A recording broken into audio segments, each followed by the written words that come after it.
같이 보실 말씀은 데살로니가전서 5장 23절로 28절까지의 말씀입니다. 한 목소리로 말씀 합독하시겠습니다. 평강의 하나님이 친히 너희를 온전히 거룩하게 하시고 또 너희의 온 영과 혼과 몸이 우리 주 예수 그리스도께서 강림하실 때에 흠없게 보존되기를 원하노라. 너희를 부르시는 이는 미쁘시니 그가 또한 이루시리라. 형제들아, 우리를 위하여 기도하라. 거룩하게 입맞춤으로 모든 형제에게 문안하라. 내가 주를 힘입어 너희를 명하노니 모든 형제에게 이 편지를 읽어주라. 우리 주 예수 그리스도의 은혜가 너희에게 있을지어다. 아멘. 할렐루야. 오늘도 예배의 자리 가운데 모이신 성도님들 주님의 이름으로 환영하고 축복합니다. 오늘 같이 나눌 말씀의 제목은 온전한 모습으로 주 앞에 섭시다라는 말씀의 제목 가운데서 은혜를 나누도록 하겠습니다. 우리 스스로 온전해지게 설 수 있다라고 하는 것은 불가능합니다. 이 세상에 있는 모든 이들은 흠이 있고 무엇인가 주님 앞에 결여된 모습들이 분명히 존재할 수밖에 없어요. 주님께서는 이 불완전한 우리들을 온전하게 만드시고자 하는 주님의 분명한 작정하심이 있습니다. 우리가 이 땅에서는 완전해질 수 없습니다. 주님 안에서 우리가 성화의 삶을 살아가게 되고요. 우리가 결국 영화의 단계, 주님 품 안에 들어갔을 때에 우리는 온전케 되어질 것입니다. 주님이 나에게 원하시는 것은 우리가 이 불안정한 세상 가운데서 같이 물 흐르듯 같이 불완전한 삶을 사는 것이 아니라 이것을 역행하여 우리가 주님 품으로 나아가기 위하여 힘쓰는 것이 우리에게 필요한 자세임을 말씀해 주세요. 이 데살로니가 교회의 성도들, 바울이 복음을 전하고 교회를 세운 지 3주밖에 되지 아니하는 교회였다라고 말씀드렸습니다. 불완전할 수밖에 없었습니다. 분명히 이방의 문화들도 그들 가운데 놓여 있었고요. 온전히 하나님 앞에 선다라는 것이 참으로 어려웠어요.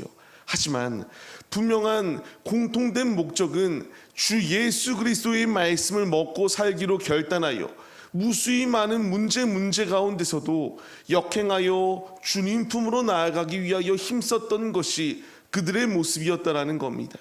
주님이 우리에게 원하시는 것이 있다면 이 세상 사람들과 동화되어 동일한 삶을 살아내는 것이 아니라 주님이 말씀하시는 것처럼 오직 주께로 나아가 주님의 은혜를 맛보는 자가 되기를 원하세요.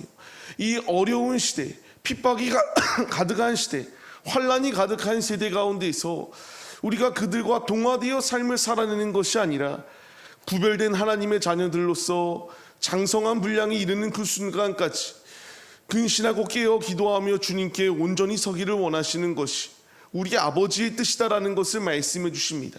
그렇기 때문에 오늘 읽었던 23절 말씀과 같이 주님이 분명히 우리에게 원하시는 뜻은 예수 그리스도께서 강림하시는 그날 흠없게 보존되기를 원하시는 것이 아버지의 뜻이다라는 것을 우리에게 분명히 말씀해 주세요. 근데 분명한 전제 조건이 있습니다. 노란 글씨를 친 것처럼 평강의 하나님이 우리를 거룩하게 하시고 온전하게 하시는 것이지 우리 스스로의 힘으로 이와 같이 온전해지고 거룩해질 수 없다라는 것을 분명히 말씀해 주세요. 우리 예수님의 궁극적인 목적은 우리를 흠없게 하길 원하시는 것이 우리 아버지의 뜻입니다. 무수히 많은 문제 가운데서 이 불완전한 시대 가운데서 하나님의 자녀로 우리를 택하여 주시고 이 택함받은 자리 가운데서 우리를 온전하게 하시고 거룩하게 만드시기 위한 주님의 작정하심이 우리 가운데 놓여 있다는 것을 분명히 말씀해 주세요. 우리 스스로의 힘으로 이런 자리에 거할 수 있는 것이 아니라 분명히 말씀하시는 것처럼 평강의 하나님이 함께해 주셔야지만이 불가능한 것이 가능해질 수 있다는 것을 말씀해 주세요. 데살로니가 교회 가운데에 평강의 하나님이 함께 하시니까 그들 가운데에 문제가 놓여 있고요. 어려움 가운데서도 그들이 실족하여 그냥 믿음을 저버리고 신앙생활하기를 포기하였던 것이 아니라 끝까지 주를 붙들고 승리의 길로 나아가기 위하여 힘썼던 것이 그들의 모습입니다. 이제 이 믿음의 모습을 우리가 본받으라고 주님이 말씀해 주세요. 우리 스스로는 불완전합니다. 우리 스스로는 쓰러질 수밖에 없는 연약한 존재들이에요. 그러나 주님이 우리에게 이 성화의 삶을 살아갈 수 있도록 인도하여 주신 이유, 예수 그리스도를 닮아가 결국 지금은 모난 부분도 놓여 있고 우리 가운데에 문제가 분명히 있지만 이 문제들을 예수 그리스도를 닮아가는 모습 가운데서 평강의 하나님이 우리를 온전하게 하시고 거룩하게 하사 흠없도록 우리를 만드실 궁극적인 주님의 목적이 우리의 삶 가운데에 임하고 있다는 거예요. 이 은혜를 받기 위해서는 분명한 전제 조건이 있습니다. 평강의 하나님께로 나아가야지만이 이 은혜를 맛볼 수 있다는 것을 말씀해 주세요. 우리의 삶이 어떤 모습이든 주님이 나에게 원하시는 것은 주님 품으로 나아오기를 원하고 계십니다. 지금 우리를 부르고 계시고요.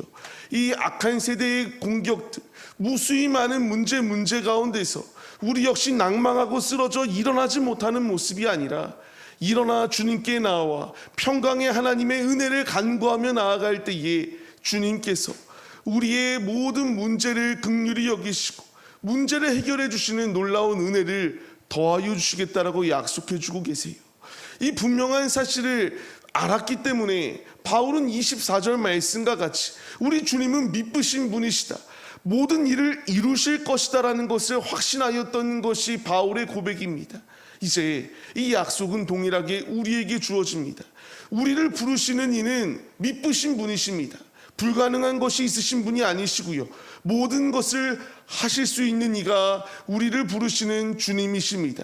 이제 그 주님께서 우리에게 미쁘셔서 온전히 우리의 삶을 주님이 원하시는 뜻대로 흠없게 만드시겠다라고 작정해 주고 계세요.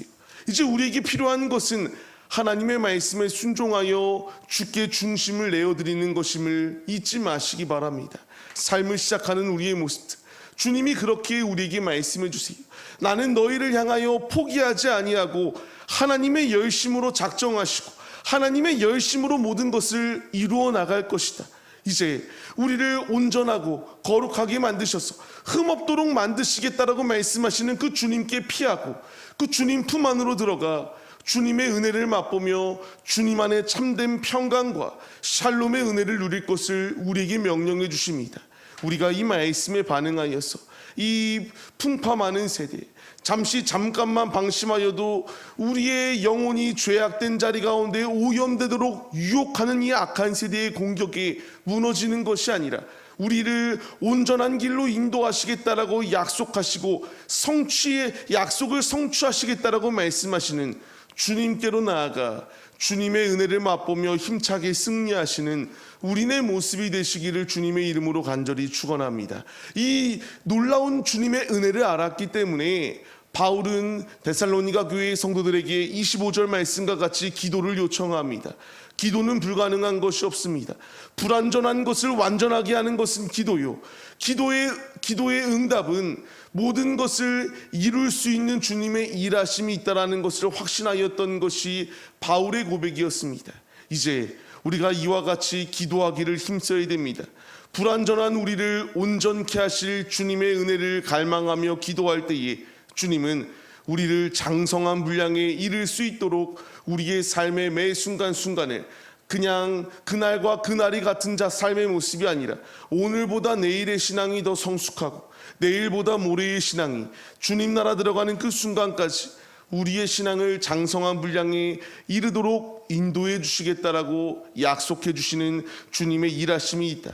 이 은혜를 맛보기 위해서는 주님 품으로 피할 뿐만 아니라 믿음의 기도를 주 앞에 드릴 때에 주님이 응답을 더하여 주신다는 사실을 잊지 마시기 바랍니다. 우리는 이제 그렇기 때문에 기도해야 됩니다. 나만을 위한 기도뿐만 아니라 이제 거듭 바울이 고백하는 것처럼 우리 옆에 있는 믿음의 동역자들을 위하여 문안하고 기도하며 나아가야 됩니다. 분명히 26절 말씀을 통하여 거룩하게 입맞춤으로 모든 형제를 문안하라고 말합니다. 주님께서 요한복음의 말씀을 통하여 우리에게 새 계명을 더하여 주셨습니다.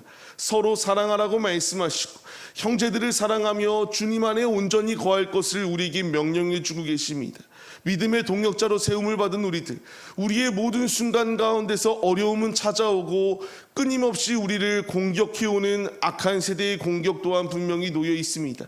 주님이 원하시는 것은 우리 옆에 세워진 동역자들은 그냥 우연히 세워진 존재들이 아니라 같이 주님 나라 들어가는 순간까지 견고한 믿음으로 세워나갈 동역자다라는 사실을 우리에게 분명히 말씀해 주세요.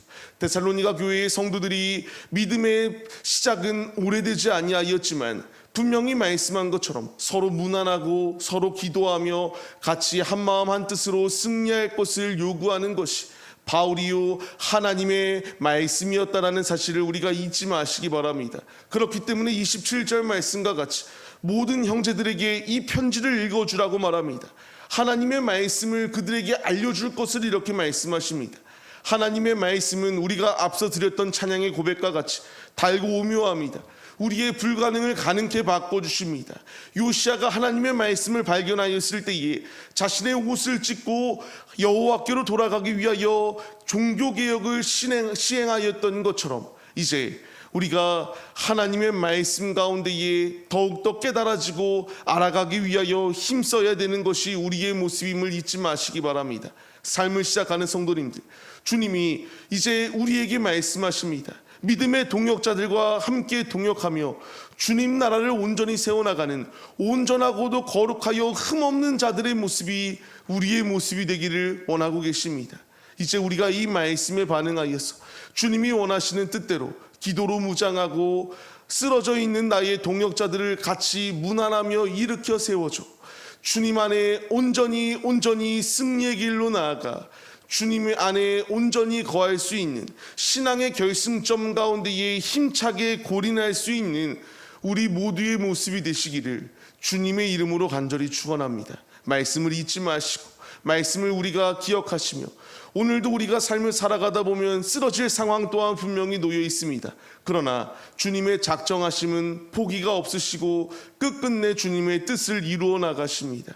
우리가 온전해지기를 원하시는 것이 우리 아버지의 뜻임을 잊지 마시고 우리가 흠없이 주님 오실 날을 예비하는 그날을 갈망하며 믿음으로 견고히 서 주님 안에 승리할 수 있도록 함께 해달라고 한마음 한뜻으로 기도로 무장하여 주 앞에 나아가시는 우리들의 모습이 되시기를 주님의 이름으로 간절히 축원합니다.